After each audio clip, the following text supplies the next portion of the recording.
I've been a supporter of AIER for over 20 years. The values of AIER that are disseminated through discussions that we have at the local level with the Bastiat Society chapters, people don't have another venue regularly to meet and talk about those things like individual liberties, smaller government, lower taxes, sound money.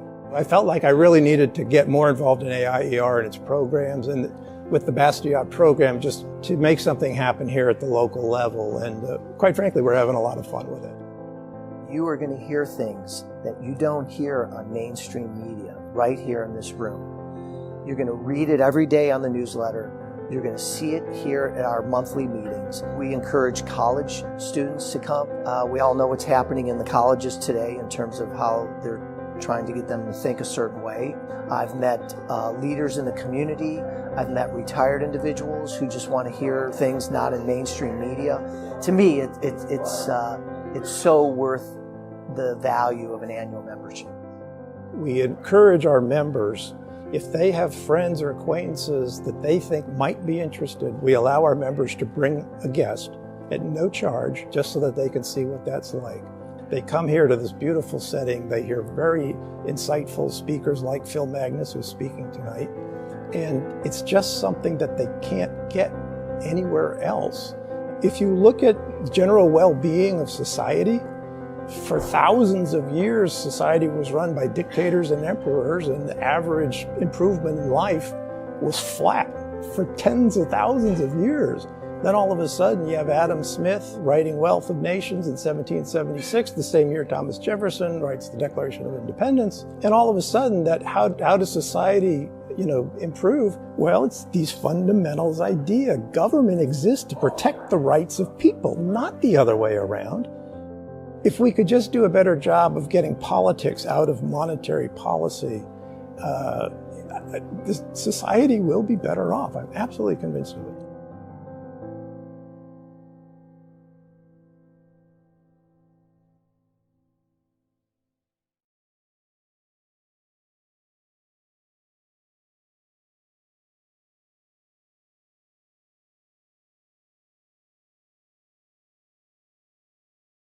Muy buenas noches a todos los presentes. Mi nombre es Olivia Requinta y soy directora de la Sociedad Bastia de Bolivia.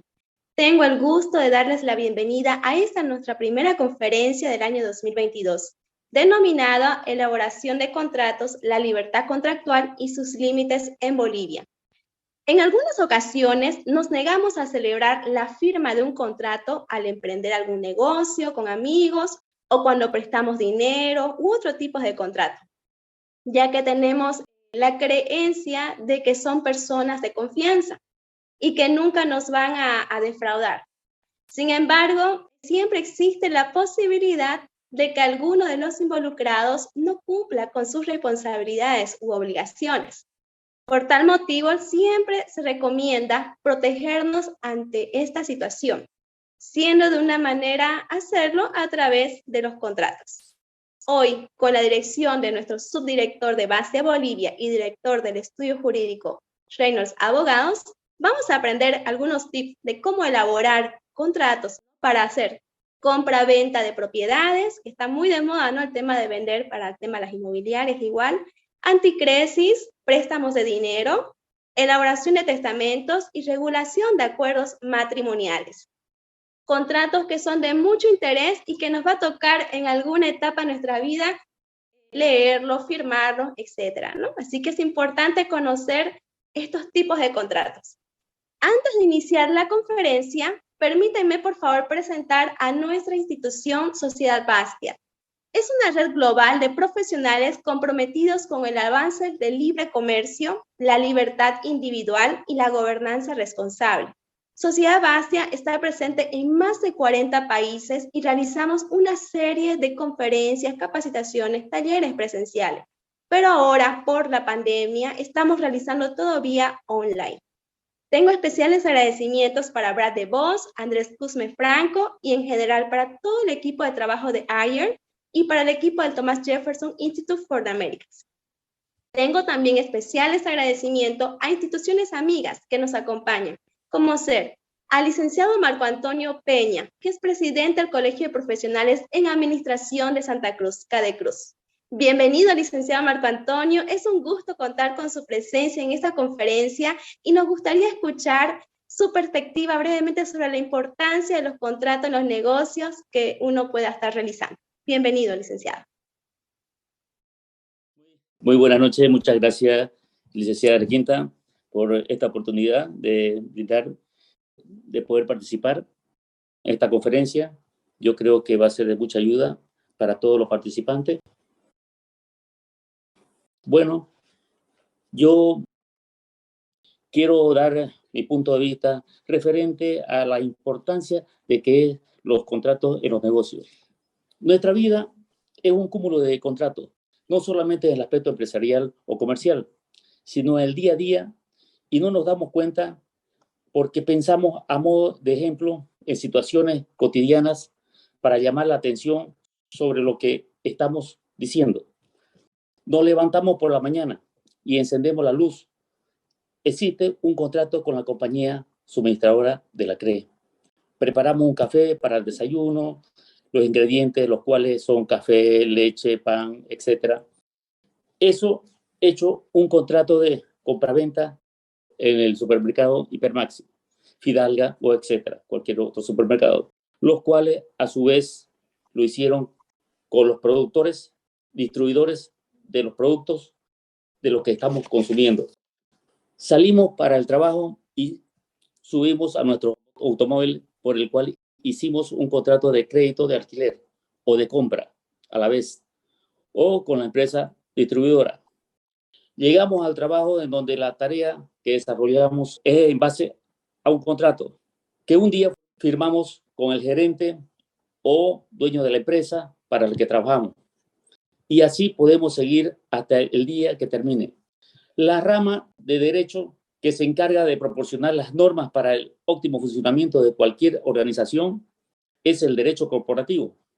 La formación, organización, operación y control de las empresas está influida directamente por este, el cual nos ofrece mecanismos e instrumentos como son los contratos, que son los acuerdos por el cual las partes se comprometen a respetar y cumplir una serie de condiciones, acuerdos y beneficios para las partes involucradas del contrato. Existe el riesgo de que los acuerdos no se cumplan, lo que puede afectar a partes involucradas, tanto económicamente como productivamente. De ahí que existen los contratos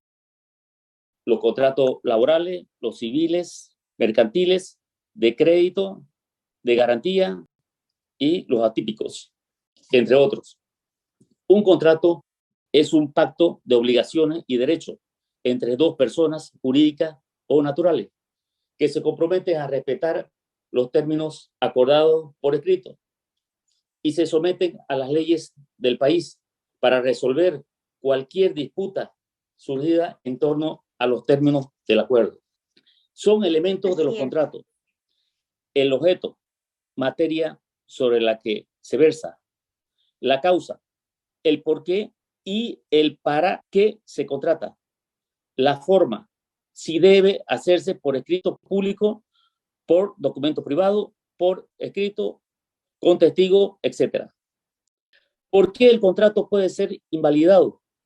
Por incapacidad legal de las partes o de una de ellas, por vicios del consentimiento, porque su objeto o su motivo o fin sea ilícito, porque el consentimiento no se haya manifestado en la forma que la ley establece.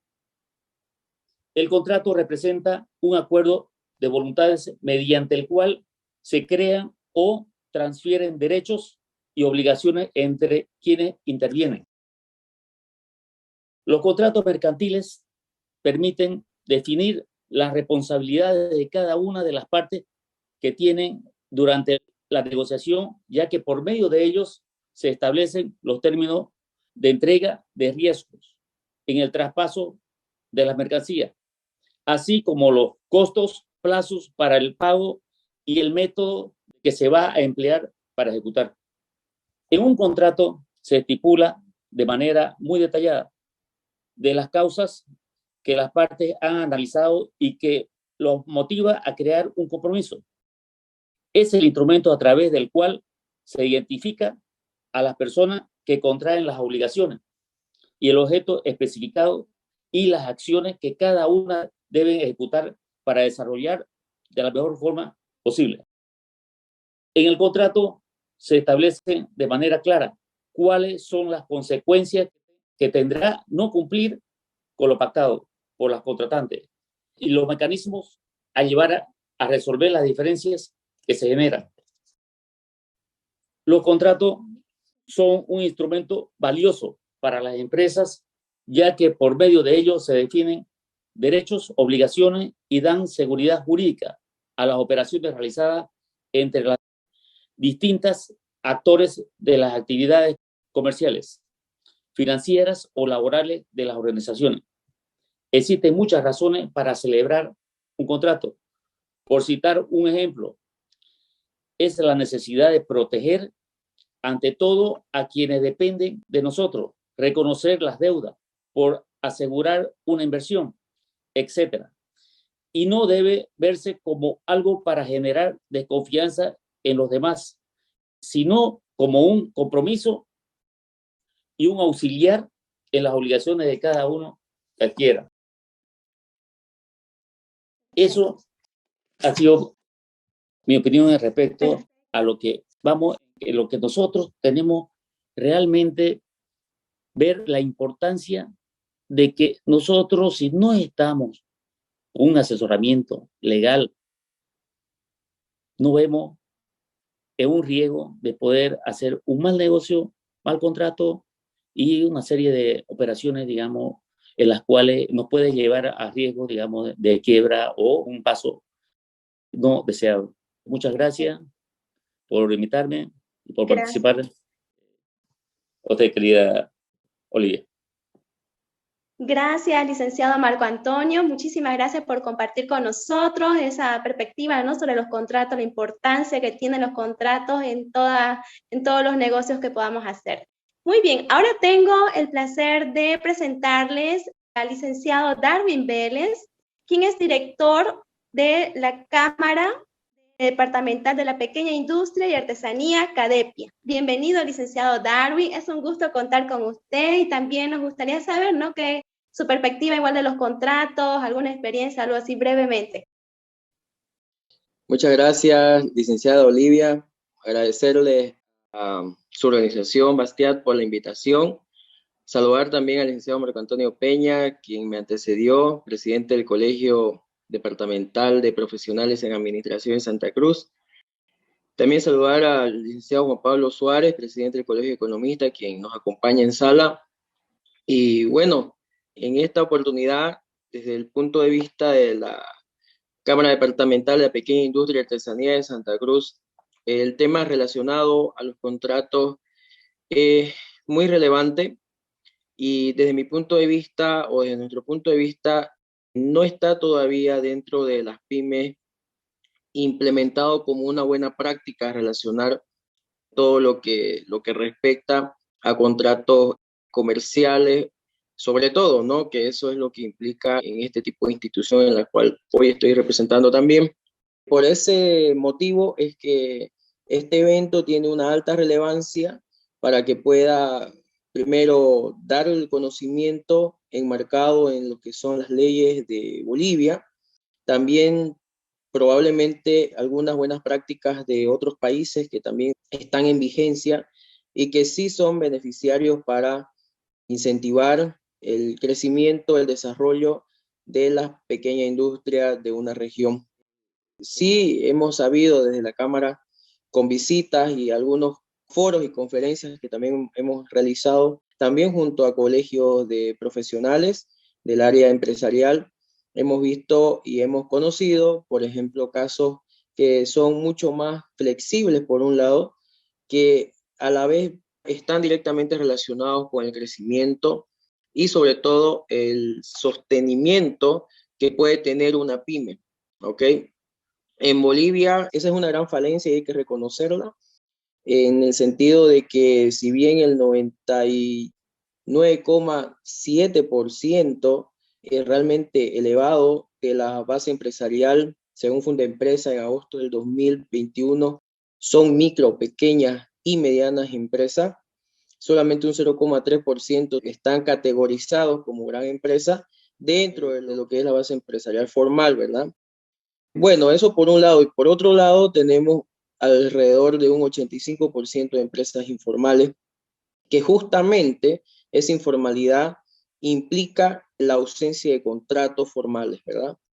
Entonces, eso refleja otra gran importancia que tiene este evento para todos los sectores, que actualmente son 20 sectores lo que tenemos en Santa Cruz de la Sierra. También, para finalizar, esto apoyaría que nuevamente se reactiven, por ejemplo, reportes como el que se hizo el año pasado, en abril-mayo, con el Instituto Cruceño de Estadística, que probablemente su director también esté aquí escuchando, para que nosotros podamos actualizar y podamos también introducir el tema legal y el tema de contratos dentro de algún trabajo de investigación, algún artículo científico o alguna encuesta también actualizada al 2022. Muchísimas gracias, licenciado Olivia, licenciado Marco Antonio, licenciado Juan Pablo. Saludos nuevamente y a todos quienes nos están escuchando. Gracias. Gracias, licenciado Darwin, por compartir también todos esos datos estadísticos, que es muy importante tenerlos en cuenta siempre, ¿no? Así que ahora le doy la bienvenida también al licenciado Juan Pablo Suárez, quien es el presidente del Colegio de Economistas de Santa Cruz. Bienvenido, licenciado Juan Pablo. Es un gusto contar con su presencia en esta conferencia. Igual nos gustaría saber brevemente qué es su perspectiva sobre los contratos, ¿no? La importancia que tiene. Adelante, licenciado. Muchas gracias. Un saludo a Marco Antonio del CADE Cruz, un saludo a Darwin, a Epia. Ahí veo varios conocidos. A usted no tengo el gusto de verla recientemente, pero nos conocíamos ya de antes.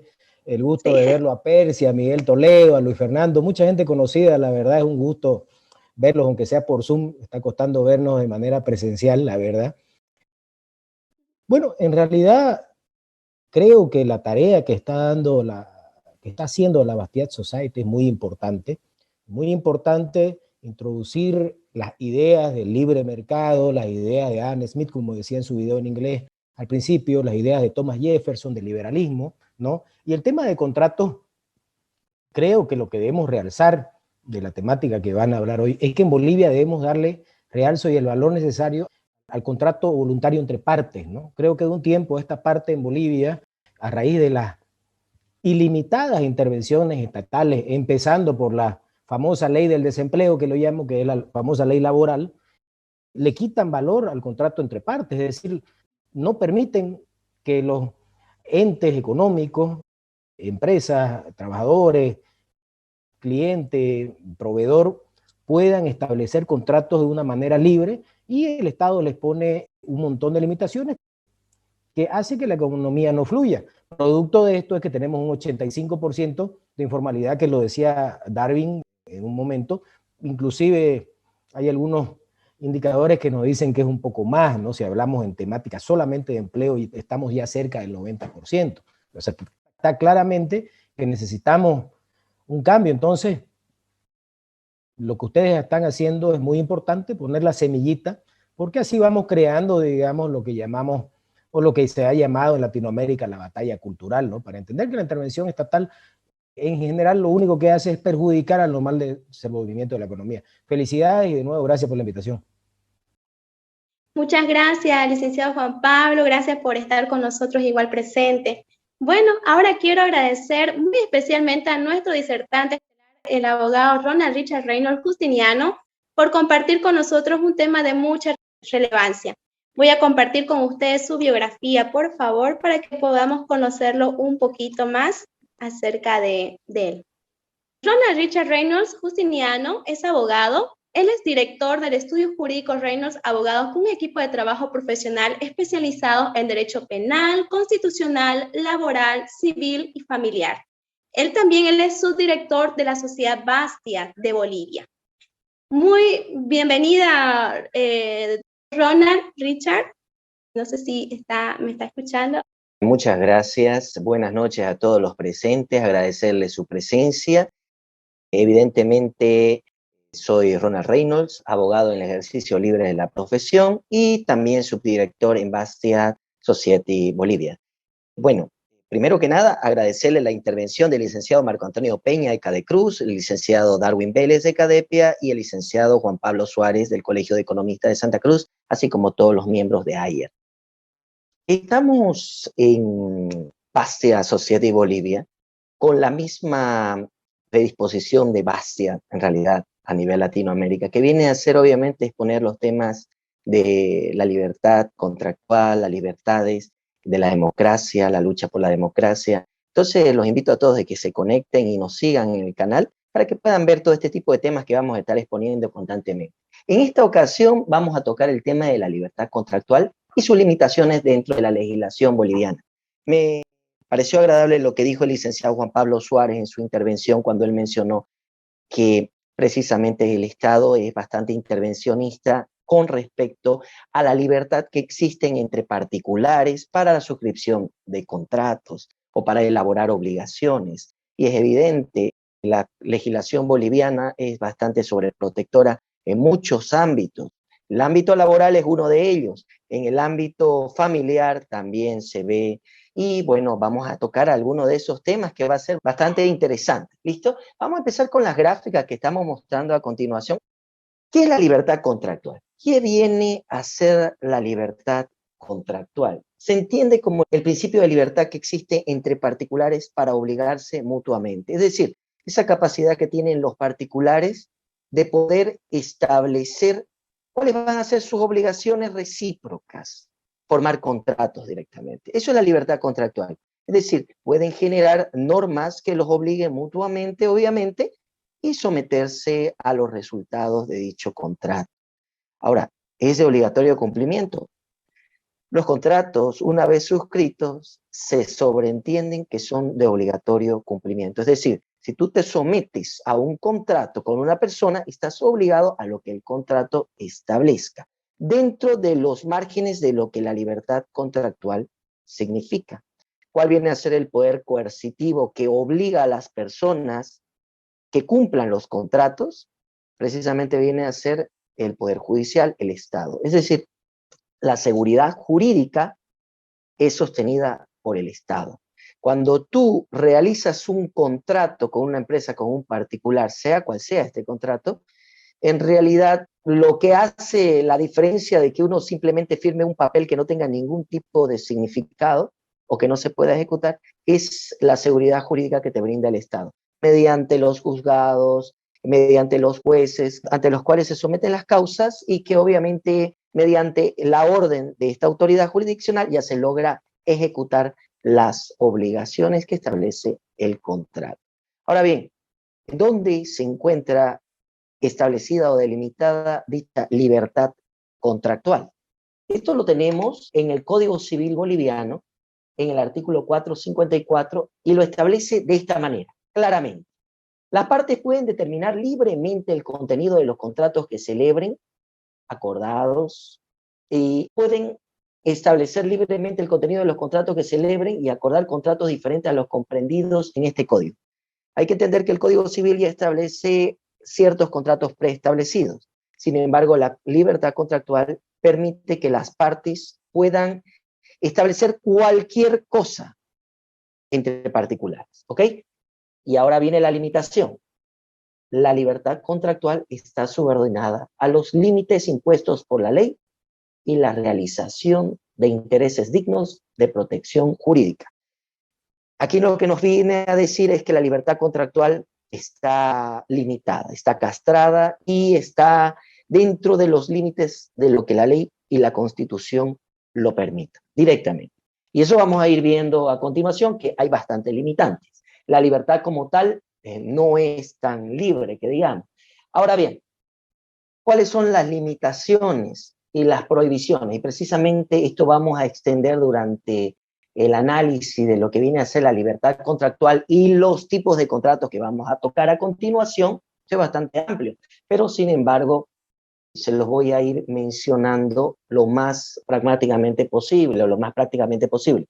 El artículo 483 del Código Civil establece que cualquier persona que sea capaz puede contratar. Es decir, Nadie está limitado. Todos aquellos que se consideren capaces pueden contratar entre partes. Ahora, el 484 establece quiénes son los incapaces. Los incapaces son los menores de edad, los interdictos y todos aquellos a los que la ley les prohíba contratar. Nadie menor de edad puede contratar. No se considera válido un contrato con un menor de edad. De la misma manera, una persona que es declarada interdicta, una persona que no está en sus cabales, necesita un tutor para poder desarrollarse, que no tiene capacidad de obrar, no puede contratar tampoco.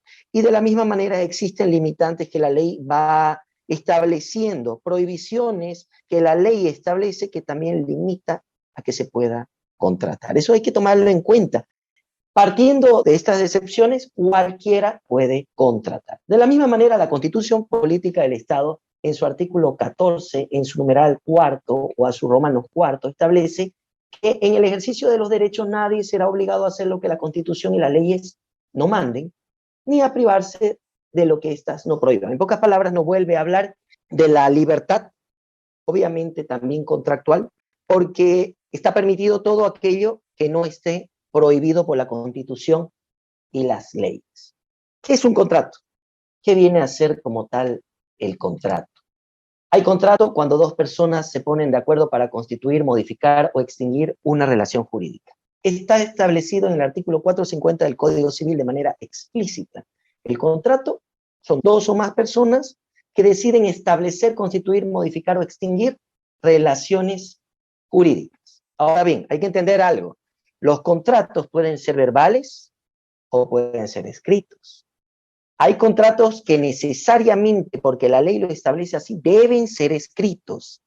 Hay contratos escritos que pueden ser mediante documentos privados y otros que obligatoriamente necesitan ser realizados mediante documentos públicos, con ciertas solemnidades.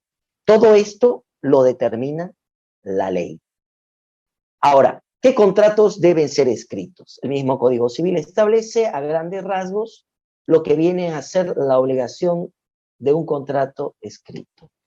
En el artículo 492 establece que los contratos de sociedades, de transacciones, de constituciones, de derechos de superficie, de derechos a construir y otros señalados por ley deben ser escritos. Es decir, se lo resumo, aquellos contratos en donde se establezcan formalidades de sociedades, transacciones, compraventas, arrendamientos, también situaciones en las cuales se va a ejercer un derecho sobre bienes ajenos, como el derecho de superficie o el derecho a construir sobre terreno ajeno, deben ser obligatoriamente escritos. No establece que deben ser mediante documento público o privado, simplemente dice escritos. Caso contrario, bueno, probar la pretensión o probar la existencia de esos contratos viene a ser básicamente imposible.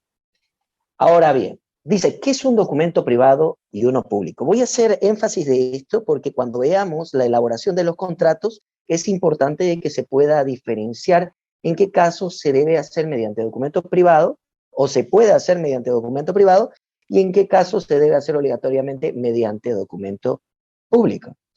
¿Qué es un documento privado? Es una hoja de papel común donde ambas partes establecen un contrato. Así de simple. Puede estar firmado, sellado por un abogado, sigue siendo un documento privado. Ahora, ¿qué es un documento público? Eso ya viene a ser un documento elaborado por un notario de fe pública o por una autoridad competente en un documento membretado, autorizado, otorgado por el Estado. Eso es un documento público. Un documento realizado por la autoridad competente. ¿Ok? Entonces, bien, ¿qué contratos deben ser realizados mediante documento público y por qué? Y aquí viene a ser la diferencia principal. ¿Cuándo realizo un documento privado? ¿Cuándo realizo un documento público? Estamos hablando de contratos.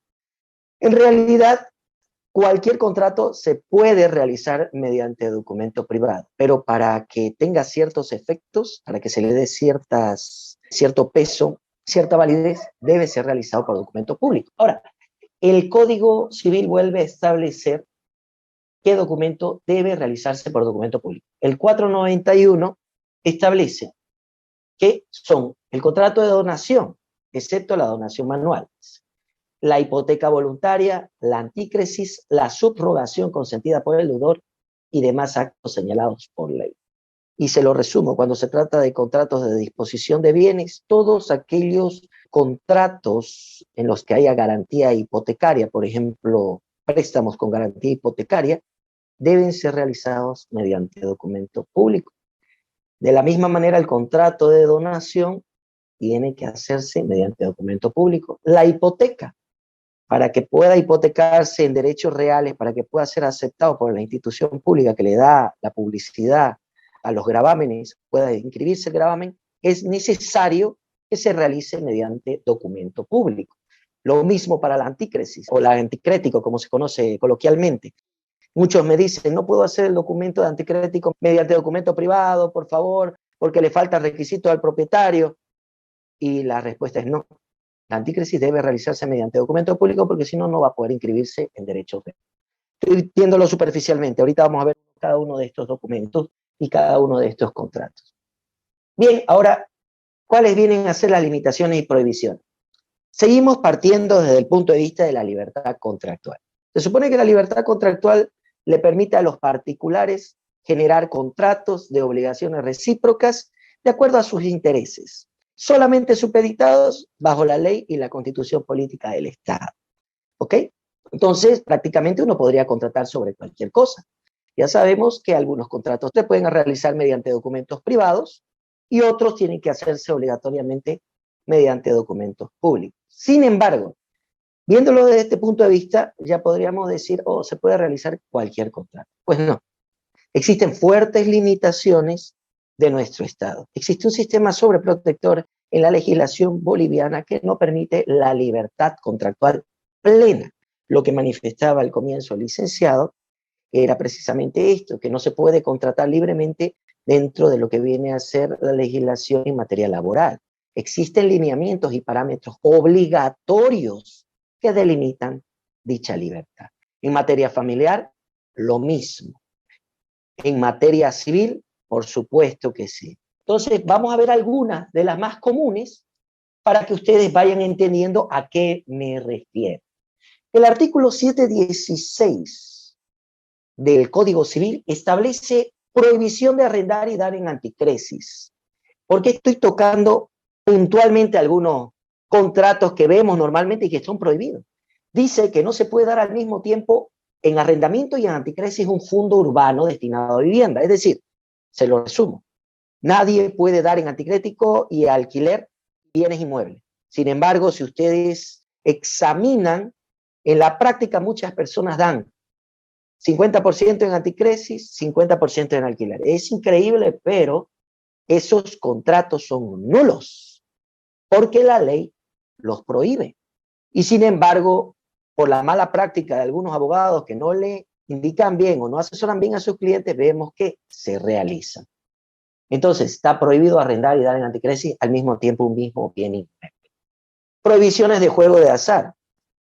Ya sabemos que dentro de nuestra legislación está prohibido los juegos de azar o suerte, las apuestas y todo lo que provenga de ellas, salvo que estén controlados directamente por la autoridad correspondiente.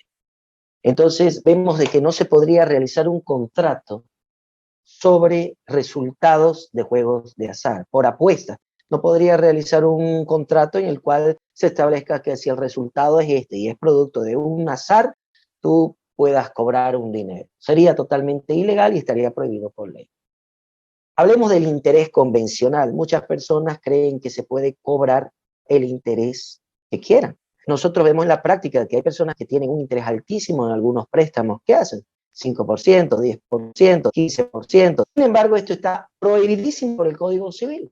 Y es más, el artículo 409 establece lo que viene a ser el interés convencional, que es del 3% mensual como máximo. Ustedes me van a decir que poco, pues es lo que la ley establece.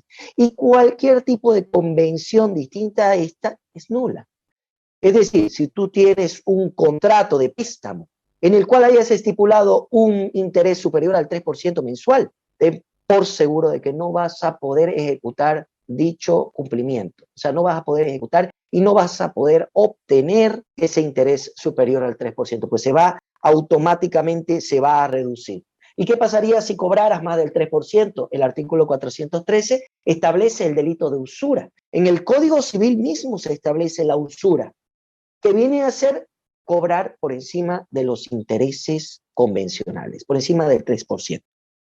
Entonces, estamos viendo que la libertad contractual, al menos en cuestión de intereses, en cuestión de poder delimitar ganancias de juegos de azar, arrendar y dar en anticresis, o sea, libertad total sobre tu disposición patrimonial. Se supone que si tú eres dueño de tu inmueble, tú podrías darlo en alquiler, en anticrético, venderlo, hacer con él lo que te dé la gana. Sin embargo, no es así. Está limitado por la ley y hay prohibiciones que tienden a sobreproteger a los particulares. Esto, a su vez, hace también ineficaz muchas veces la creación de contratos. Ahora, sigamos con algunas prohibiciones más antes de entrar a lo siguiente que vienen a sellar los contratos como tales. Prohibición del anatocismo, artículo 412 del Código Civil. Intereses que generan intereses. O sea, tú prestas dinero, este dinero genera intereses, luego se acumulan, quieren refinanciar su deuda y ahora tú quieres que los intereses entren a ser parte de la deuda y por lo tanto generen nuevo interés. Prohibido. No tienes libertad para hacer eso. El contrato es nulo porque esto es una prohibición explícita del Código Civil. De la misma manera dice que se salvan los intereses bancarios y establece un interés legal, el 414, que si no existen intereses convencionales, dice que viene a ser el 0,6% anual, bajísimo, 0,5% mensual. Entonces, están delimitadas todas estas disposiciones que dentro de un contrato se supondrían que pertenecen a la libertad entre partes. Si una persona quiere prestar un dinero al 5% y la otra persona lo acepta, pues ese contrato no es válido, no está amparado por la ley y no va a poder ser exigible. La libertad contractual está restringida. Entonces, cuando hablamos de limitaciones y prohibiciones, podemos encontrar un sinnúmero de ellas. Si me permiten mencionar un par más con respecto al tema de las contrataciones en materia laboral. Ningún contrato en materia laboral puede permitir pérdidas de beneficios sociales y otros. Las cargas sociales son ineludibles, imprescriptibles, irrenunciables, pese a que pueda existir el contrato que haya. Es decir, tú no puedes contratar libremente a un empleado si no conoces la normativa legal vigente en materia laboral. ¿Por qué? Hagas el trato que hagas y firmes el documento que firmes, si esto está contrario a las leyes laborales, tu contrato no vale nada. Así de simple. Entonces, es necesario verdaderamente replantearse la figura de la libertad contractual en algunas materias como la materia laboral, por ejemplo, donde está muy delimitada. En materia familiar también que existen reglas que prohíben, por ejemplo, que la comunidad de gananciales que surge desde el momento en que dos personas contraen matrimonio pueda ser modificada. Todos sabemos que cuando tú te casas, a partir del momento en que te casas, todo es 50-50, sin importar lo que aporte el varón y la mujer. Es decir, la comunidad de gananciales son los bienes creados dentro del matrimonio que van a ser divididos en partes iguales en caso de divorcio. Y ningún tipo de contrato puede quitar o cambiar esa figura legal. O sea, no hay libertad contractual. Ahora, existen una serie de derechos que se defienden, unas ciertas delimitaciones que se dan cuando se habla de bienes propios, bienes de la comunidad de gananciales. Por ejemplo, todos los bienes que tú adquiriste antes del matrimonio son tuyos y por lo tanto no deberían entrar a la comunidad de gananciales. Pero también, como es sobreprotectora la ley en materia familiar, la misma ley dice que todos los bienes se consideran gananciales salvo prueba contraria. Entonces, cuando tú te divorcias, entras al punto en que tú tienes que probar que los bienes no son ganancialicios para que se declaren como propios y así no sean divididos. Entonces, si tú quisieras hacer un contrato, estos contratos quedarían nulos. Vamos a ver si en esta exposición, de manera breve y rápida, que existen maneras de poder establecer contratos previos que salvaguarden la figura de los bienes propios. Ahora bien, vamos a ver lo que viene a ser la anatomía de un contrato civil. Cuando digo la anatomía, me voy a basar a lo más básico, a lo que debe contener todo contrato. Ahora bien, si queremos irnos directamente al Código Civil, y se los digo para que tomen nota, en el artículo 452 están enunciados los requisitos para la formación del contrato. Esto vienen a ser el consentimiento de las partes, el objeto, la causa y la forma. Es decir, Se necesita que estén presentes estos requisitos para que tengamos como tal un contrato. Y hay que hacer énfasis en que lo más importante, el elemento más importante de un contrato viene a ser el consentimiento de las partes. No existe un contrato si fue a la fuerza, si fue realizado con engaños, si fue realizado con un dolo, como se dice, ¿no? Engaños, errores, con violencia, con intimidación grave, con amenazas graves. No hay consentimiento, no hay contrato. Eso tienen que tomarlo en cuenta siempre. Hay gente que piensa que puede llevar a, como en el caso se ha visto, sin entrar a quemar a ningún colega, pero el famoso colega del abogado torsionador, a las víctimas los llevaba a un cuarto, les empezaba a golpear, a pasar electroshock, y los hacía firmar el contrato directamente de que estaban vendiendo o cediendo derechos. Estos contratos son nulos, porque el consentimiento de las partes viene a ser lo más importante. Entonces, veamos la anatomía de un contrato civil. La suma y síntesis viene a ser el título que tiene el contrato. Siempre es recomendable colocar de manera resumida de qué se trata el contrato. Por ejemplo, contrato de arrendamiento, contrato de compraventa, acuerdo transaccional desvinculatorio matrimonial, capitulación matrimonial, contrato de anticresis, reconocimiento de deuda con garantía hipotecaria, documento de reconocimiento de deuda. Esos entre algunos ejemplos. Luego viene la aclaración de si es un documento privado o público. Siempre es recomendable establecer en las primeras párrafos si el documento va a ser privado o público. Usualmente se ve estipulado, y lo vamos a ver más adelante, señor notario, fe pública, en los registros que corren a su cargo, vas a insertar. Si es documento público, si vas a insertar un documento público. Si es un documento privado, conste por el presente documento privado con reconocimiento de firmas, y ya se deja en claro qué tipo de documento es. Lo siguiente viene a ser las partes, porque obviamente si hablamos del consentimiento, tiene que estar constituida y debidamente identificada. ¿Cuáles son las partes que van a formar parte y qué van a hacer? Deudor, acreedor, comprador, vendedor, anticresista, propietario, etc. Ahora, antecedentes. Usualmente no todos los contratos tienen antecedentes, pero muchos tienen una relación de hechos, o en los antecedentes establecen parámetros que son necesarios para identificar ciertos derechos. Ya lo vamos a ver más adelante. Por ejemplo, en el de compraventa, usualmente se establece lo que viene a ser el derecho propietario del bien inmueble, la descripción del inmueble, la descripción de por qué se realiza el documento. Entonces, en los antecedentes se puede poner una breve relación de hechos que puede jugar de muchas maneras. El objeto viene a ser uno de los requisitos principales y esenciales de cualquier contrato. No importa cuál sea, todos tienen que tener objeto. Y el objeto debe ser posible, tiene que ser lícito. No se pueden poner como objetos cosas que son de imposible cumplimiento. Tampoco se pueden poner como objetos cuestiones que son ilícitas, porque en ese caso ya el contrato acarrearía ya sea nulidad o anulabilidad, dependiendo del tipo de vicio que tenga. Entonces el objeto se coloca, ¿cuál es la finalidad en realidad de lo que viene a ser el contrato, lo que se va a realizar? Si es una compra-venta, será la venta de un inmueble, de un vehículo. Si es de un alquiler, de un arrendamiento, será el objeto es arrendar un bien inmueble a una persona, que ya son las partes que ya se mencionaron anteriormente, obviamente.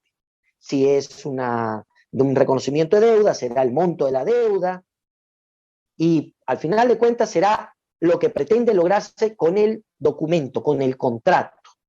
Todos los contratos tienen que tener objeto. Las condiciones.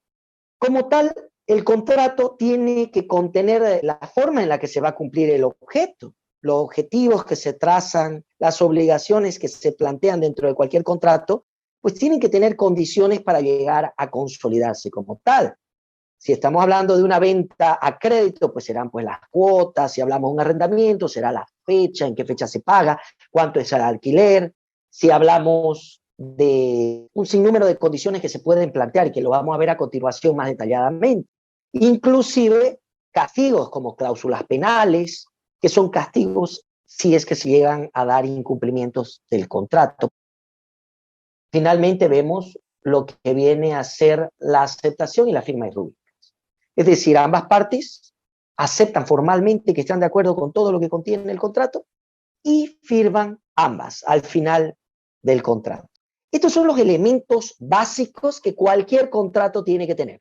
Cualquier acuerdo transaccional, contrato, acuerdo entre partes, matrimoniales, lo que sea, tiene que tener esto como base fundamental. Ahora vamos a ver los que vienen a ser los contratos de manera práctica. Y creo que muchos de los que han ingresado en realidad a esta exposición han entrado para conocer estos tipos de contratos.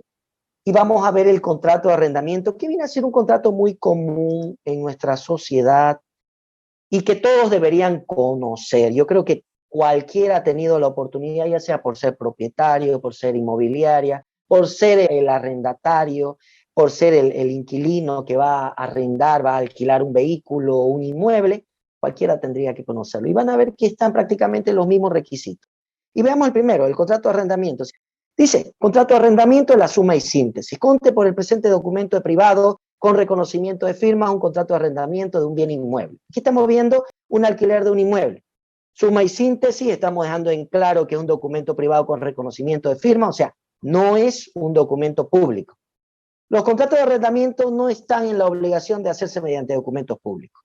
Pero ojo, pueden ser realizados mediante documentos públicos. ¿Cuál sería la diferencia entre un documento privado con reconocimiento de firmas y uno público? Que en el documento privado con reconocimiento de firma, el notario simplemente verifica la identidad de los que lo suscriben y no ve el contenido, que también en la práctica no he visto tan así porque obviamente verifican que el inmueble le pertenezca al supuesto propietario. Sin embargo, no ve más, no ve las condiciones. Mientras que en el documento público, el notario de fe pública tiene que tener total conciencia de todo lo que se transcribe dentro del documento. Entonces, va a ser mucho más estricto y va a dar menos liberalidades a las partes. ¿Ok? Como vemos en la primera cláusula, se llaman obviamente puntos en los cuales se van a determinar todas las condiciones y todas las partes del contrato. En la primera vemos las partes, persona 1, persona 2, uno es el propietario, el otro es el arrendatario. Ambos con todas sus generales de ley, sus carnes de identidad, inclusive domicilios donde se los puedan encontrar. Y si son solteros o si son casados. Hay que entender que el Estado civil va a hacer o va a causar que emerjan responsabilidades mancomunadas de la pareja, obligaciones que deben ser aceptadas por ambos esposos. Segunda, dice, del bien inmueble. Y dice, en el presente el propietario declara ser único titular del derecho propietario. Aquí vendría a ser como los antecedentes, lo que mencioné anteriormente en los requisitos. Aquí se establece, ¿de qué se está hablando? ¿Es un bien inmueble? ¿Es un vehículo? ¿De qué se trata?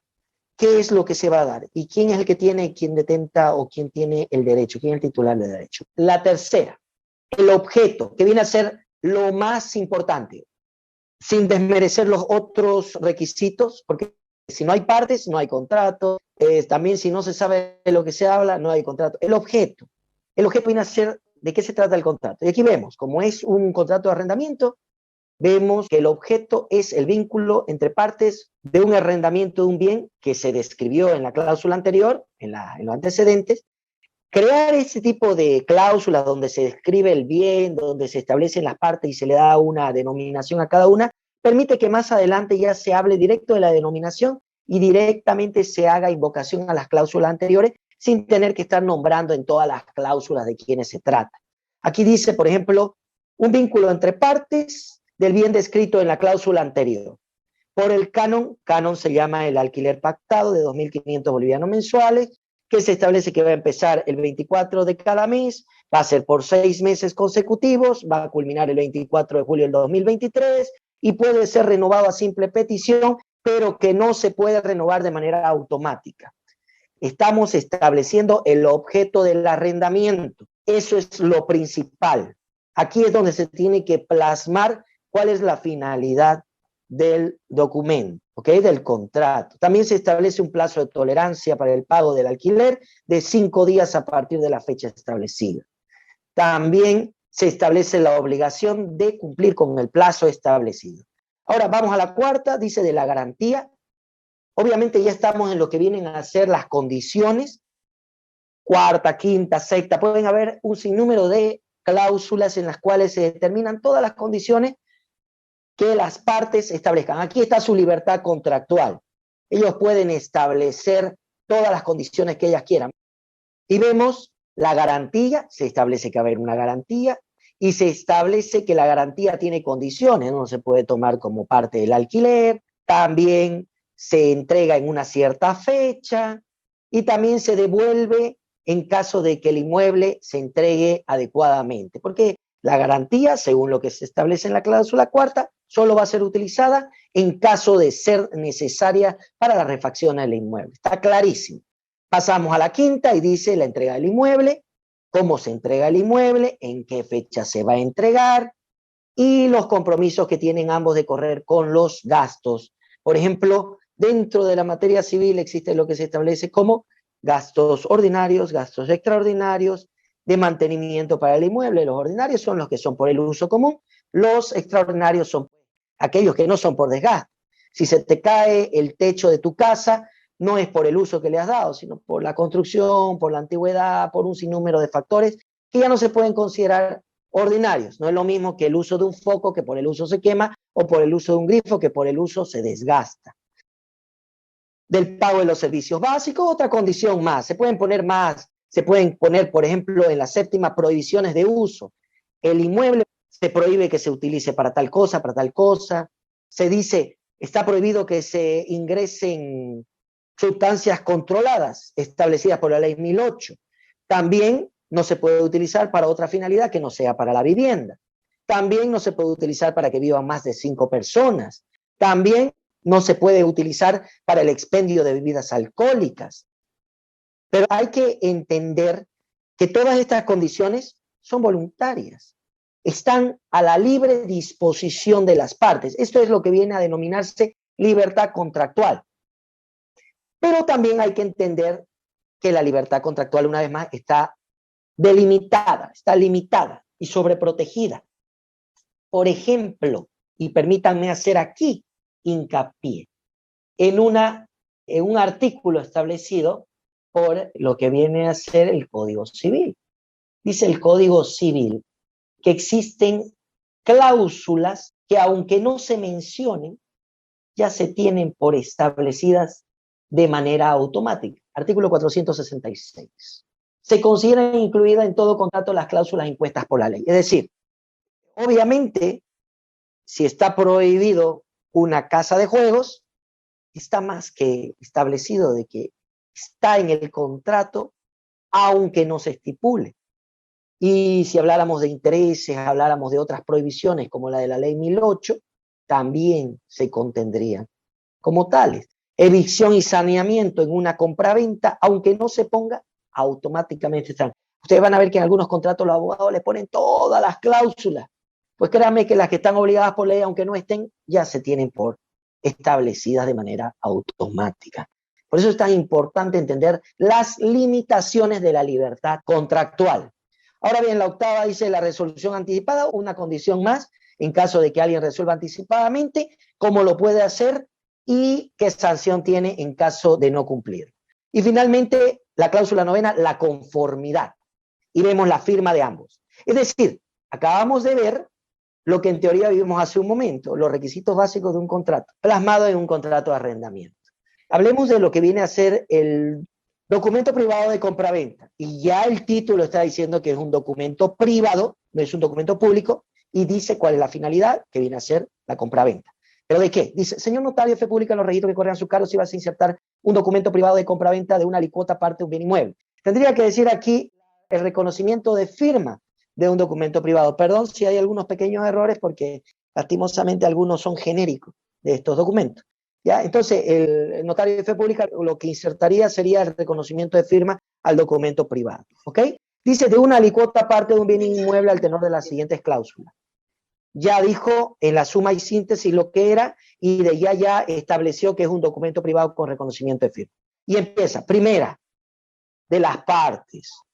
Por un lado, Pepe Mojica dice, por otro lado, María Peña. El uno es el vendedor, el otro es el comprador, y ambos están denominados así para el resto del documento y se establecen sus generales de ley, número de carnet, dónde viven, si son solteros, son casados. Importantísimo en los contratos de compraventa el estado civil, porque una persona que vende un inmueble y está casada tiene que tener o bien la firma del esposo como copropietario o bien la firma del esposo anuente si fuera un bien propio, para evitar futuros problemas, ¿ya? Cuando hay un matrimonio y hay una compraventa, deben firmar ambos, ¿ok? Para evitarse problemas. Ahora, primero de las partes, la segunda que venía a describir el bien inmueble del derecho propietario, ahí se dicen, el vendedor declara ser legítimo propietario de la alícuota parte del 50% de un bien inmueble, bien complejo, solo está vendiendo el 50% de un bien inmueble, no la totalidad. Más complejo este documento. Viene del objeto del contrato y del precio. El objeto es lo más importante. Hablamos del objeto y del precio, es solamente se le está describiendo un poquito más en la cláusula. Libertad contractual. Uno puede formular el contrato como uno quiera siempre y cuando esté dentro de los límites de lo que la ley establece. Y aquí se establece que es el objeto una compraventa entre comprador y vendedor. De la alícuota parte del 50% de un bien, se lo describe por completo el bien, ya estaba anteriormente descrito, así que solamente se hace invocación a la cláusula anterior, dice, de propiedad de los vendedores descrito en la cláusula segunda, por el monto de 210.000 bolivianos, los cuales serán cancelados en efectivo a contraentrega al momento de la suscripción de la presente documento. Se estableció el objeto, que el objeto es la compraventa de un bien por un monto de dinero, el cual será a contraentrega, dice. A desarrollar las condiciones del contrato, de este objeto, cómo se va a llevar a cabo.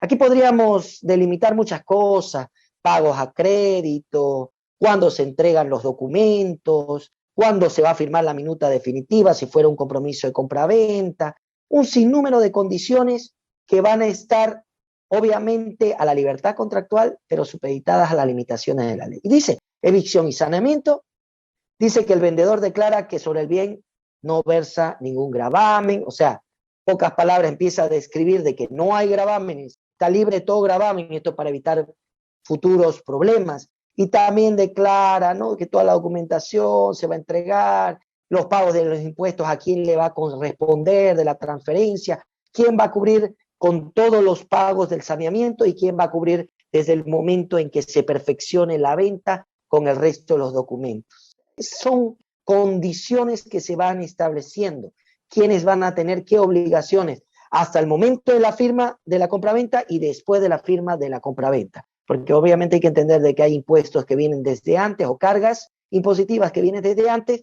y cargas impositivas que van a venir después. Y finalmente, después de poner una vez más todas las condiciones, pueden haber cláusulas penales, que vamos a ver a continuación, otro contrato más complejo, pero en otra materia. Viene la aceptación a ambas partes de conformidad con toda y cada una de las cláusulas, firman en tantos ejemplares. Y al final se coloca, cuando va a ser el documento con reconocimiento de firmas, señor notario, inserte las cláusulas que correspondan. Si es documento público, lo mismo, porque el notario de fe pública va a tener que insertar este documento en una escritura pública elaborada por él, con la revisión de toda y cada una de las cláusulas y que no contradigan a la Constitución ni las leyes. Pasemos al siguiente tipo de contrato, contrato de anticresis. Y ahora vamos a tocar un tema bien especial. Hace un momento hemos visto dos tipos de contratos, el contrato de arrendamiento y el contrato de compraventa. Estos dos tipos de contratos podrían realizarse mediante documentos privados con reconocimiento de firma o mediante documentos públicos. Sin embargo, el documento de anticresis, de acuerdo a lo establecido por el Código Civil, que ya yo se lo leí, es uno de los documentos que se debe realizarse mediante documento público. ¿Por qué razón? Porque el anticresis se supone que debe inscribirse en derechos reales. Si en derechos reales no se inscriben documentos privados, se escriben documentos públicos. Ahora bien, veamos el análisis de este documento de anticresis. Dice, documento público de anticresis. Ahí está la suma y síntesis. Luego dice, señor notario de fe pública, en los registros que corren a su cargo, sírvase a insertar un documento de anticresis al tenor de las siguientes cláusulas. Una vez más, ya determinamos que era un documento público, viene la primera, que es la primera cláusula, las partes. Suscriben por una parte tal persona, por otra parte tal persona. Tal persona y tal persona son los propietarios. Tal persona, el anticresista, determinado con su número de carnet, y una vez más su estado civil y hasta dónde viven si es posible. Todas las generales de ley, nacionalidad y todo lo que sea necesario para individualizar adecuadamente a las partes. Segunda cláusula del derecho propietario, otra vez los antecedentes. Los propietarios declaran ser únicos y legítimos propietarios titulares ¿de qué? De un inmueble, y ahí se determina con lujo de detalle la matrícula computarizada del bien. Si fuera un vehículo, tendría que ser el RUAT, la placa, el chasis, número de motor. En el caso de un inmueble, viene a ser el número de matrícula computarizada registrada en derechos reales, con todos los detalles que ahí se consignan, V, manzano, número de lote, la superficie y las colindancias. Viene el objeto, lo mismo que vimos en los anteriores contratos, y obviamente se establece que en el presente documento el objeto viene a ser la antícresis. Antícresis es un nombre real, anticrético lo nombran, anticresis, escucho algunos. Sobre una porción del bien inmueble descrito en la cláusula anterior entre los propietarios anticresistas, por el monto de tanto, los cuales serán devueltos al finalizar el tiempo establecido en la presente cláusula. Porque no nos olvidemos, ¿no? Un arrendamiento se entrega un bien a cambio de un canon mensual que es el alquiler.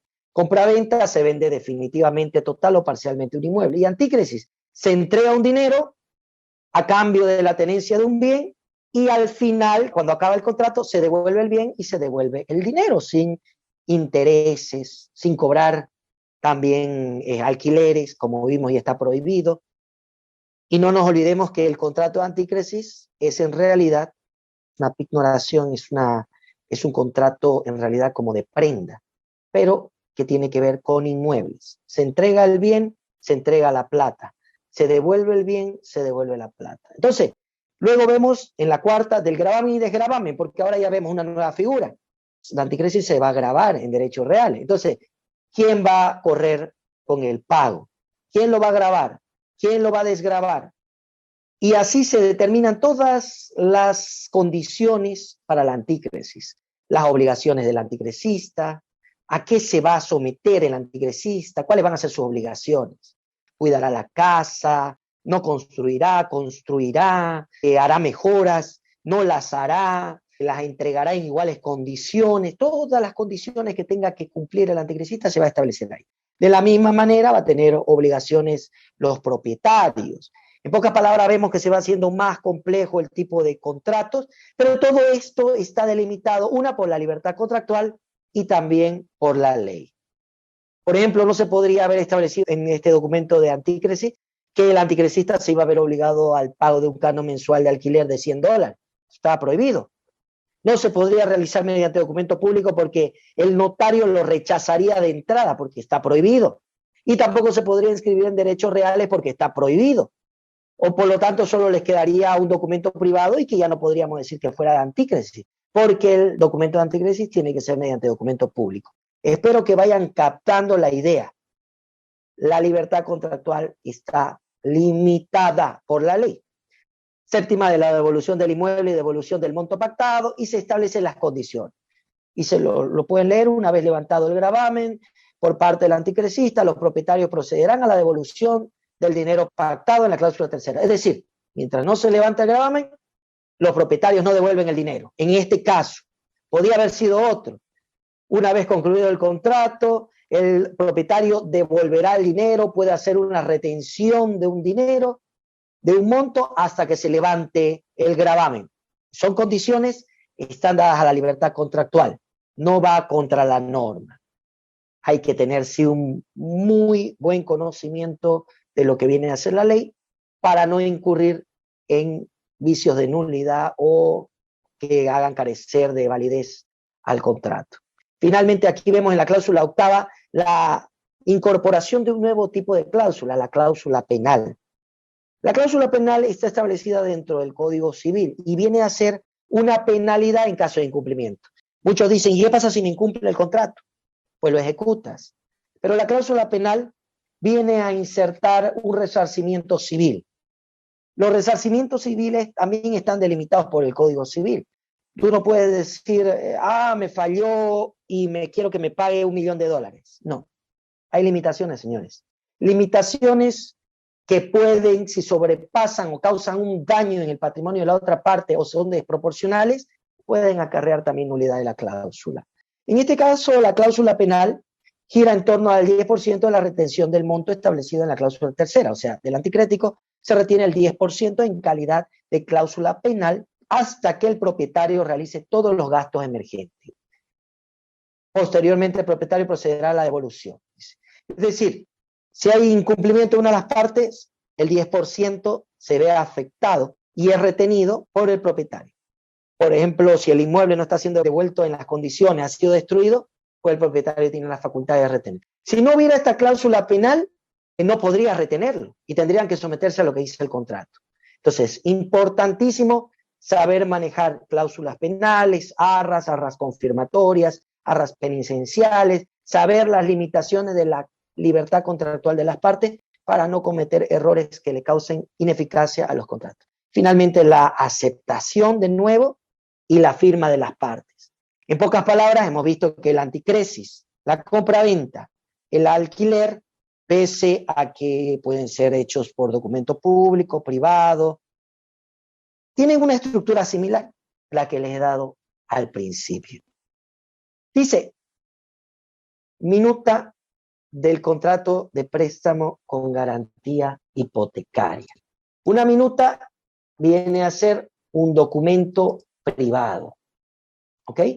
Pero aquí dice de préstamo con garantía hipotecaria. Como vimos en el Código Civil, las garantías hipotecarias, las hipotecas, deben realizarse también mediante documento público.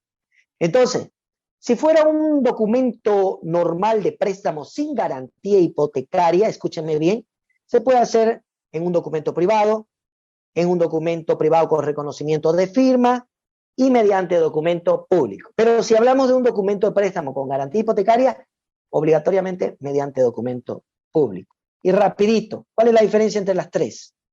El privado no tiene reconocimiento de firma, así que todavía para ser ejecutable va a tener que pasar por un proceso previo para que se reconozcan esas firmas, porque si no, pese a que puede tener validez, no cuenta con todos los requisitos. El reconocimiento de firmas por lo menos tiene la certeza de que las partes que firmaron eran verdaderamente el deudor y el acreedor. Por lo tanto, ya tiene los requisitos mínimos y se puede ir a un proceso ejecutivo. Pero si hablamos de garantía hipotecaria, sí o sí se debe hacer mediante documentos públicos y tiene que cumplir con todos los requisitos para poder inscribirse en derechos reales. Y vemos, dice, contrato de préstamo con garantía hipotecaria, la suma y síntesis. Dice, señor notario de fe pública, en el registro de escrituras públicas que corre a su cargo, sírvase insertar una de préstamo de dinero sin intereses y constitución de garantías que se celebra al tenor y contenido de las cláusulas siguientes. Suma y síntesis y el pequeño adelanto de qué tipo de documento es. Empezamos de nuevo, las partes. Es decir, como estamos hablando de un documento de préstamo, va a haber un acreedor y un deudor. Vemos primero que está el acreedor con todas las generales de ley, perdón, están las X puestas porque no podemos darnos el lujo de poner nombres. Y de la misma manera, en el caso del deudor es una empresa, porque hay que entender que las personas son de dos tipos. Las naturales, que somos las personas de carne y hueso, que nacemos, crecemos y morimos, cuya personalidad empieza con nuestro nacimiento y termina con nuestra muerte, y las personas jurídicas o colectivas, que vienen a ser estas ya personas, las empresas, o estas personas ficticias que nacen en el momento de su creación, que se cumplen todos los requisitos, obtienen su personería jurídica y bueno, mueren en el momento o desaparecen en el momento que también se disuelve. ¿Ok? Son ambas pasibles obviamente de derechos y obligaciones. En este caso, vemos que a la empresa la representa su representante legal y ahí tenemos a las partes, igual que en las demás estructuras. Dice segundo objeto. ¿Cuál es el objeto? Un préstamo de dinero entre deudor y acreedor por una suma de dinero de $4.800 y dice los montos, cronograma y total acumulado de préstamo formarán parte integral del presente contrato. Va a haber un cronograma, dice, y está estableciendo que el objeto es eso, un préstamo de dinero y obviamente esa relación jurídica entre acreedor y deudor. Destino del crédito. En este caso, se estableció cuál va a ser el destino del crédito. Y dice que tiene como único destino la inyección de capital de inversión a la empresa constructora. O sea, es un préstamo para la inyección de capital de una empresa. Puede responder a múltiples necesidades este tipo de cláusula. Podría ser un préstamo de dinero que sea para una atención médica, para la compra de un inmueble, para la compra de un vehículo, para el pago de una deuda. Y está supeditado a la libertad contractual. Por eso es importante conocer sus límites para no errar. Estamos viendo la complejidad de los distintos tipos de contratos y vemos que dentro de las cláusulas de condicionamiento, en la cláusula cuarta, el plazo y la forma de pago. Y ahí están las fechas y el monto de dinero que se va a pagar, hasta qué fecha. Por lo cual el deudor se obliga a cumplir, dice, y pagar puntualmente. Y se establecen las normativas y cómo se debe cumplir, cuándo se debe cumplir y hasta cuándo. Pagos anticipados, dentro de la quinta dice, puede pagarse anticipadamente, dice, pero tiene que cumplirse el pago de los intereses. Otra cláusula establecida de acuerdo a la conveniencia de prestamista. Dice de la cláusula penal, y aquí está establecida una cláusula penal, en el cual se establece un interés del 3% mensual. En caso de mora, la mora surge cuando hay incumplimiento de la deuda y esta se hace exigible. Cuando la deuda o el compromiso no se cumple, se habla de mora. Y a partir de ese momento se hace exigible la obligación. En el caso de incumplimiento, la cláusula penal establece ya un interés, porque vimos al comienzo que no había interés en el préstamo. Sin embargo, si no se cumplen el cronograma de pagos, se sobreentiende que hay mora. Esto puede, una vez más, obedecer a las necesidades múltiples de los prestamistas, del acreedor, del deudor, del garante, un sinnúmero de situaciones, siempre y cuando no sobrepase lo que viene a ser la libertad contractual. Del incumplimiento de la mora y tolerancia también determina los detalles para que se ingrese en mora. Dice el incumplimiento de pago por parte del deudor o de alguna de sus obligaciones constituirá de manera inmediata la mora. ¿Y por qué es importante constituirla de manera inmediata? Porque el Código Civil establece de que si no se establece cuando hay mora, entonces recién va a haber mora desde el momento en que se culmine el pago. O sea, ojo, a tener en cuenta, ¿no? Es una medida sobreprotectora para que si no se estableció cuando había mora, hay que intimar primero el pago, si no, no se puede cobrar la cláusula penal. Es así de simple. Por eso es que muchos lo ponen de manera automática. Dice el consentimiento informado sobre la renuncia al proceso ejecutivo y sometimiento a la ejecución coactiva de sumas de dinero. Esto lo hace más complejo, porque permite que este documento pase de ser un documento que permita un proceso ejecutivo a que pase a un proceso coactivo, que va a buscar directamente la venta del bien hipotecado. No se complique mucho con lo que le estoy diciendo. Dentro del procedimiento civil existen distintos tipos de proceso. Cada proceso de acuerdo al tipo de obligación. Y aquí, por ejemplo, vemos que este documento puede irse por el lado de los procesos monitorios para ser ejecutado en la vía de los procesos monitorios, en la vía ejecutiva, o también puede irse por la vía de los procesos de ejecución, en la vía de los procesos coactivos. Unos buscarán la venta directa del inmueble, otros buscarán atentar o atacar a otros bienes muebles. Bien complejo, pero no es necesario que lo entiendan por completo. Solo sepan de que cada tipo de documento puede generar un tipo distinto de proceso. ¿Ok? Entonces, pasemos a las garantías y aquí finalmente vemos la parte más importante y que le da la principal connotación y característica de este tipo de documento, que hay en garantía un bien inmueble con garantía hipotecaria. Hay que detallarlo exactamente. Ojo, los actos de disposición solo pueden ser realizados por el propietario o por alguien que tenga poder. Entonces, si este documento no lo estuviera firmando el propietario o un apoderado que tenga poder suficiente para hipotecar, el notario lo rechazaría de manera inmediata. Entonces, tomen en cuenta, mucha gente me dice, ¿no? Pucha, es que no lo ha puesto a su nombre todavía, me ha dicho que hagamos un documento privado con reconocimiento de firma o un documento privado. Ojo, quieren saltar este tipo de requisitos porque en realidad no tienen la legitimación para poder realizarlo y eso es peligrosísimo. quita, resta garantías para los que suscriben, para el acreedor o para el deudor o para el beneficiario directamente. Porque la garantía hipotecaria debe estar debidamente respaldada y debe inscribirse en derechos reales para tener sustento, si no sería un papel común y corriente más firmado. Finalmente vemos de la subrogación, aquí entra otra figura más. Este contrato es bastante complejo, tenemos garantía hipotecaria, tenemos cláusulas penales, tenemos determinación de condiciones y tenemos subrogación. La subrogación es cuando una obligación se pasa a un tercero. Por ejemplo, yo soy acreedor y el deudor me debe a mí, obviamente, pero resulta que yo mi deuda la quiero vender porque ya estoy cansado, no tengo plata, no puedo cobrarla, se me va a hacer difícil. A mí me deben 10.000, yo la vendo la deuda en 5.000.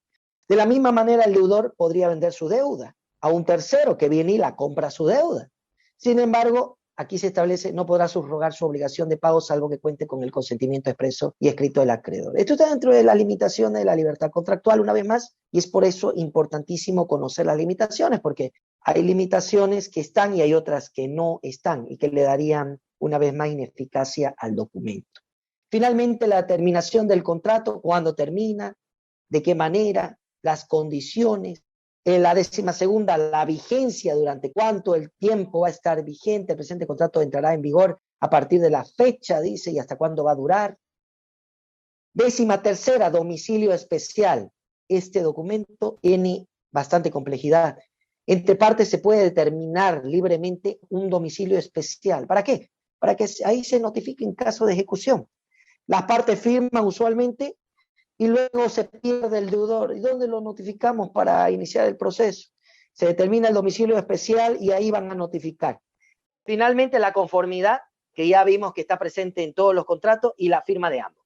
Entonces, vemos que aunque este contrato ha sido extremadamente complejo, de la misma manera tiene la misma esencia y la misma base que todos los demás contratos.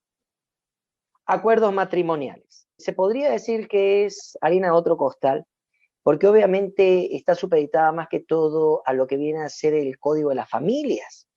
Sin embargo, todo está determinado por el Código Civil.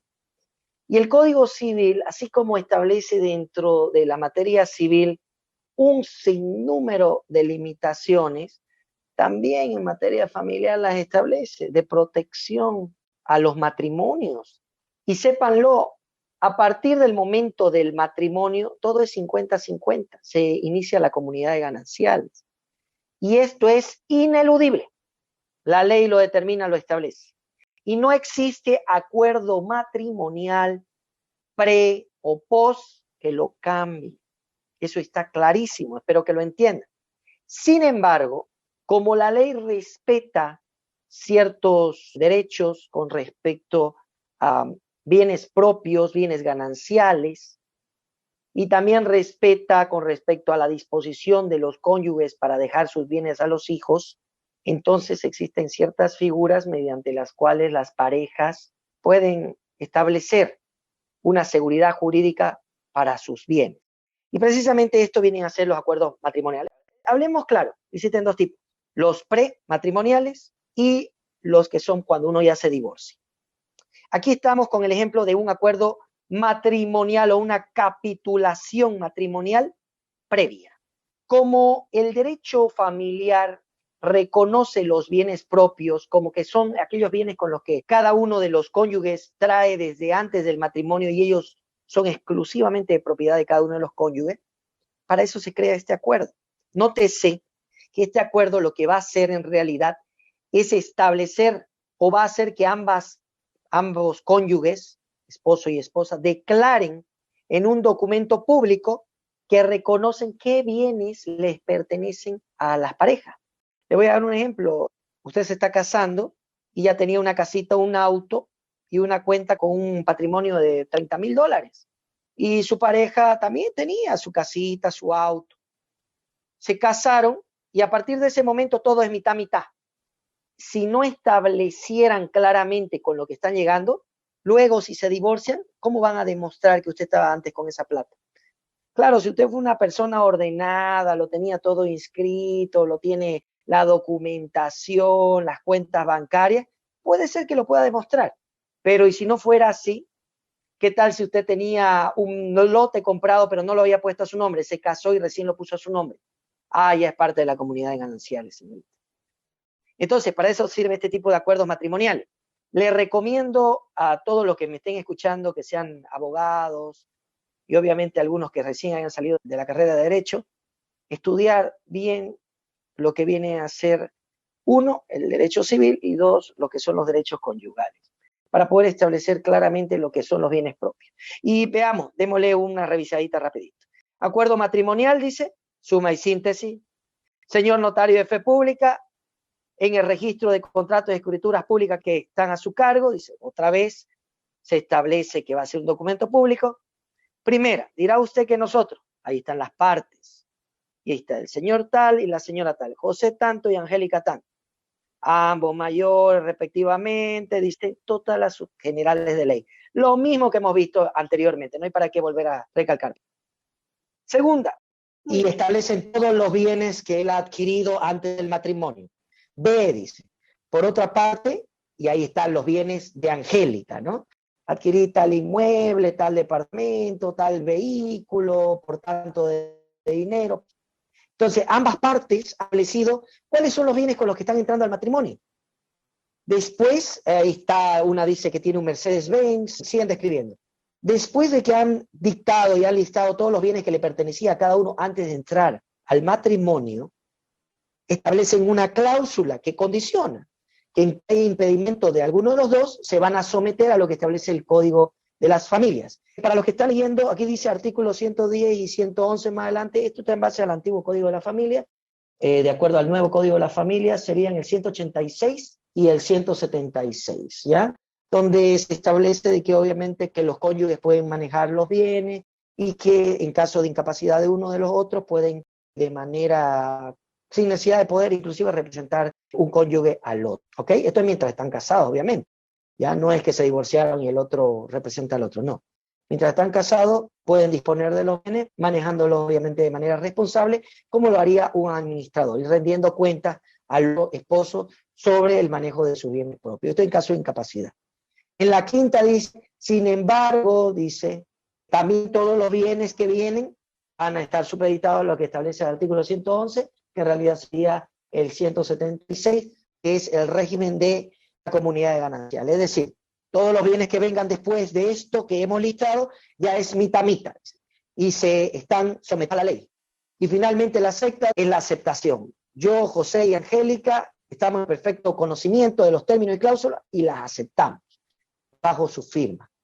Entonces, vemos que los acuerdos matrimoniales están totalmente limitados por la ley porque nadie va a poder convenir cosas que estén contra la ley. Y la comunidad de gananciales van a ser sí o sí después del matrimonio, sin importar cuál sea el contrato al que arriben las partes. Están limitados, no pueden venderse entre cónyuges. O sea, no existe esa libertad contractual. Materia familiar, matrimonio, no existe libertad contractual. No existe manera de evitar la comunidad de gananciales. Han llegado hasta mi oficina personas profesionales, empresarios, que han suscrito acuerdos de vinculatorio o han suscrito acuerdos donde establecen bienes separados y se vienen y se topan con el chascazo de que no había sido así. Yo no sé la verdad qué tipo de asesoramiento brinda, pero es muy importante que todos los abogados estén plenamente conscientes de las limitaciones de la libertad contractual. Ok, sigamos con lo siguiente, ya los testamentos. ¿Por qué he tocado o hemos tocado estos contratos en esta exposición? Se han dado cuenta que todo ha girado en torno a algo bien básico, que es un requisito mínimo, una estructura básica que cualquiera debería poder conocer y comprender, por cultura general, si quieren verlo así.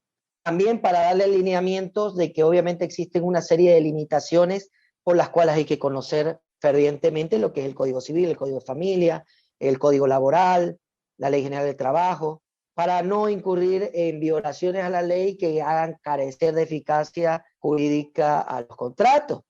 Pero todo gira en torno a la libertad contractual. En realidad esa es la base fundamental.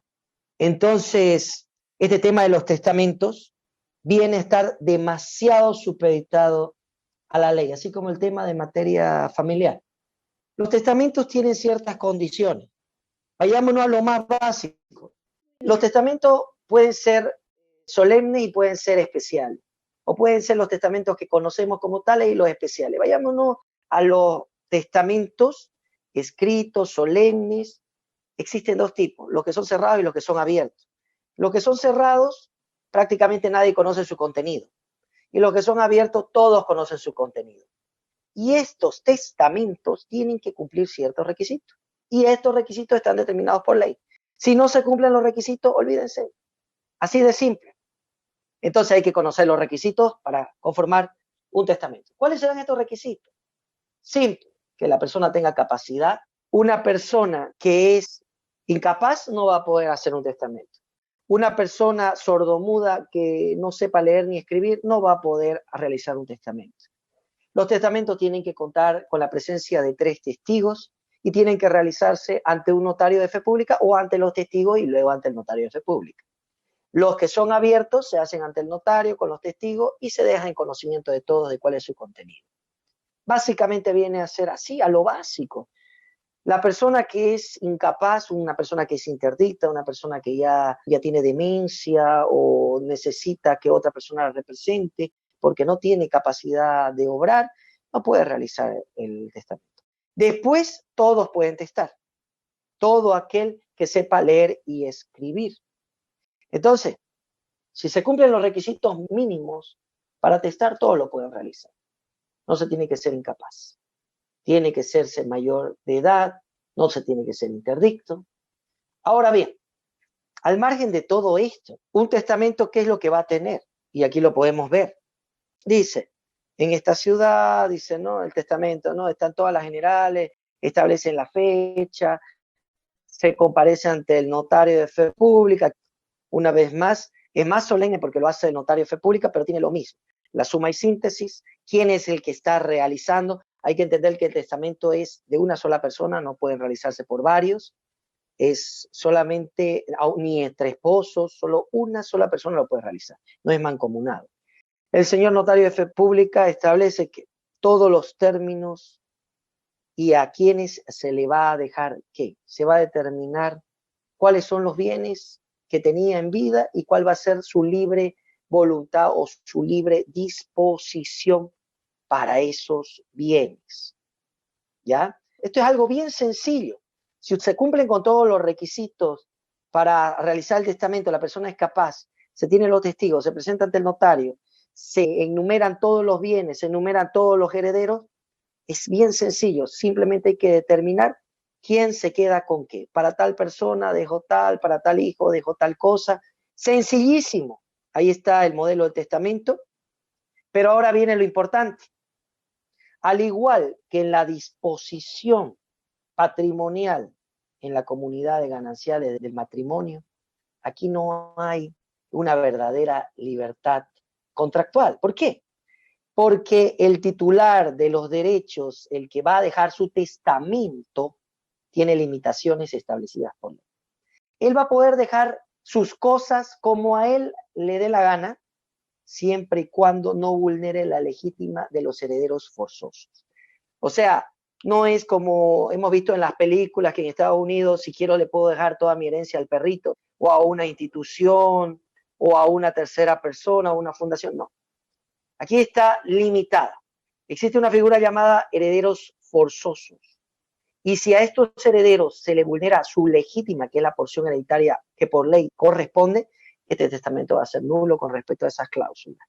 En pocas palabras, lo más importante a la hora de elaborar el testamento es no vulnerar la legítima de los herederos forzosos y conocer los alcances de la libertad contractual. Porque después lo demás simplemente son requisitos de forma. Si se vulnera la legítima, se vulneran las normas que limitan la libertad contractual al momento de realizar el testamento, este testamento no sirve para nada. Y por eso la última voluntad muchas veces es impugnada por los herederos, quienes consideran que ha sido vulnerada su derecho o su legítima.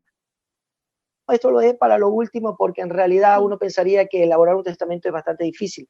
Y no es que sea fácil, simplemente que son simples requisitos de forma. Lo más importante viene a ser no vulnerar la legítima o el derecho sucesorio de los herederos forzosos, porque al hacerlo uno está invalidando el testamento directamente. y ahí está el modelo de un testamento que pueden también pasarse con el material. Si existieran algunas preguntas que quisieran hacer, estoy presto a resolverlas. Me preguntan, ¿qué tipos de contrato se puede aplicar la cláusula penal? La cláusula penal puede existir en cualquier tipo de contrato en el cual haya una obligación, por lo menos de una de las partes, porque en realidad la cláusula penal es un castigo al incumplimiento de dicha obligación. Puede ser recíproca, o sea, puede haber una cláusula penal que castigue al uno y que castigue al otro en caso de incumplimiento.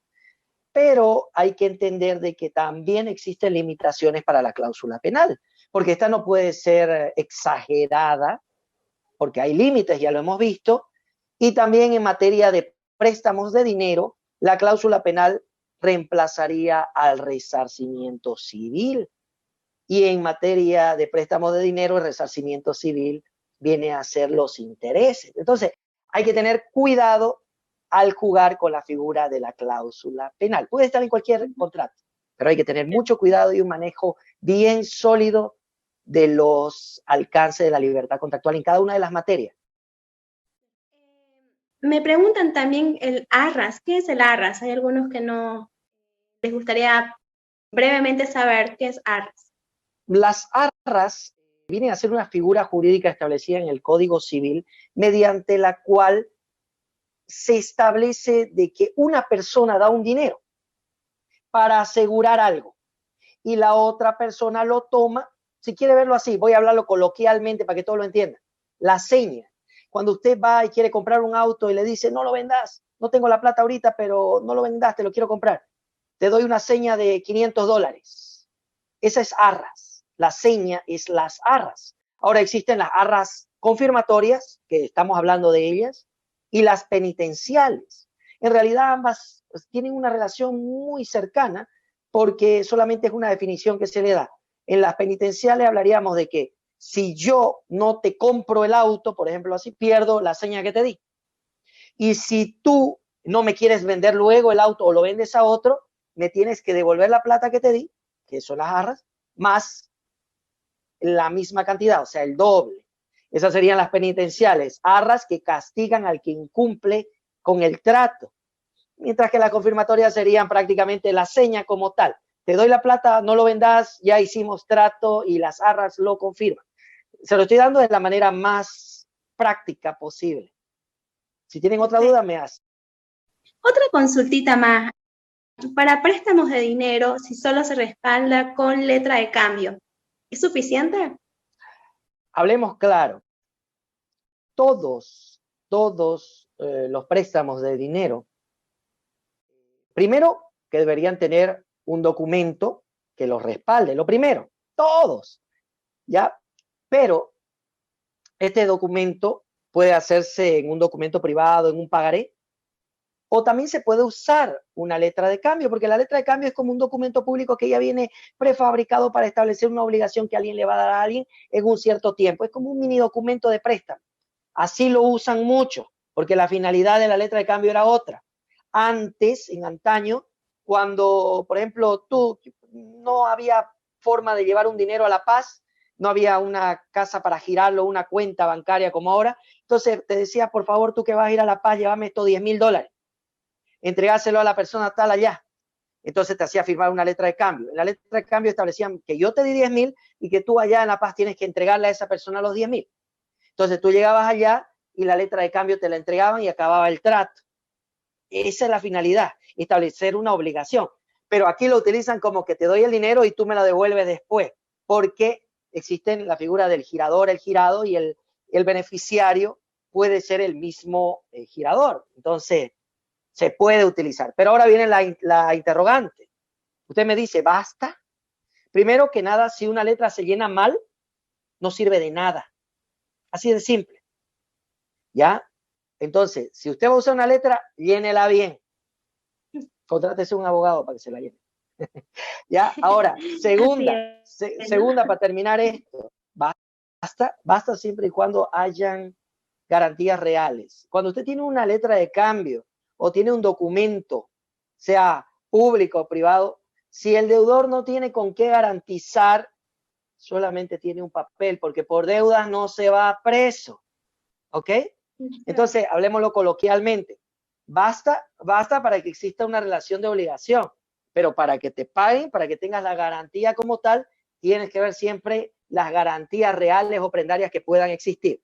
Conclusión, antes de suscribir o de realizar un documento de préstamo o un negocio, consulte con su abogado.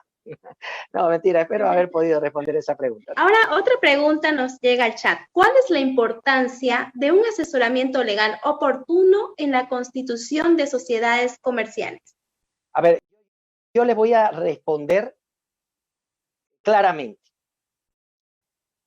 Tener un abogado a veces es caro. No tenerlo es más caro. Y tener un mal abogado, pucha, creo que es peor que no tenerlo. Entonces, ¿y por qué le digo esto? Una asesoría jurídica para la constitución de una empresa puede costar, dependiendo del tipo de abogado que sea, puede costar 500 bolivianos, $100, $200, ¿no? Dependiendo del tipo de abogado. Pero sin un asesoramiento jurídico, ¿cómo podrían establecer las limitaciones de la libertad contractual? Solamente un abogado. ¿Quién mejor que un abogado que se supone que maneja las normas de manera clara y que las maneja como un maestro para establecer, no, ustedes están queriendo hacer un trato que no es viable? Las compatibilidades contractuales únicamente se van a poder llevar a cabo adecuadamente con el asesoramiento jurídico indicado. Es decir, tú no contratas un abogado para prestar dinero, para realizar contratos, para realizar sociedades, arriesgándote en un 70-80% a que estás tirando tu dinero. Así de simple. Muy bien a todos los presentes. Algunos están pidiendo el material y les agradeceríamos si nos puedan escribir al Facebook de Sociedad Bastia Bolivia. Pongan su correo electrónico en el video que estamos transmitiendo para poder enviarle por correo electrónico todo el material de los documentos. Eso sería entonces. Muchas gracias a todos. Vamos a concluir esta conferencia. Realmente les agradecemos por el tiempo que han estado atentos a todo esto. Sin duda alguna ha sido un tema muy interesante, un tema que deberíamos tener de conocimiento, porque siempre nos va a tocar en algún momento firmar contratos, leer y bueno, pues, ¿no? Así que, sí, gracias, Ronald. Si tiene algo más que en el decirnos. canal, que nos sigan en la página, Vamos a estar haciendo material de interés social y particular. Se supone que Bastia es una comunidad de profesionales que estamos consagrados a la libertad, a la democracia, a las leyes y a lo que vienen a ser los frutos, obviamente, de la libertad. Entonces, vamos a estar tocando todo este tipo de temas que son de interés y son muy productivos. Que nos sigan en la página, sería lo único. Tengan todos ustedes una excelente noche. Muchas gracias, Olivia. Gracias a todos los participantes y que tengan un bendecido día. Muchas gracias a todos y bueno, será para el próximo evento. Nos vemos. Gracias. Hasta luego.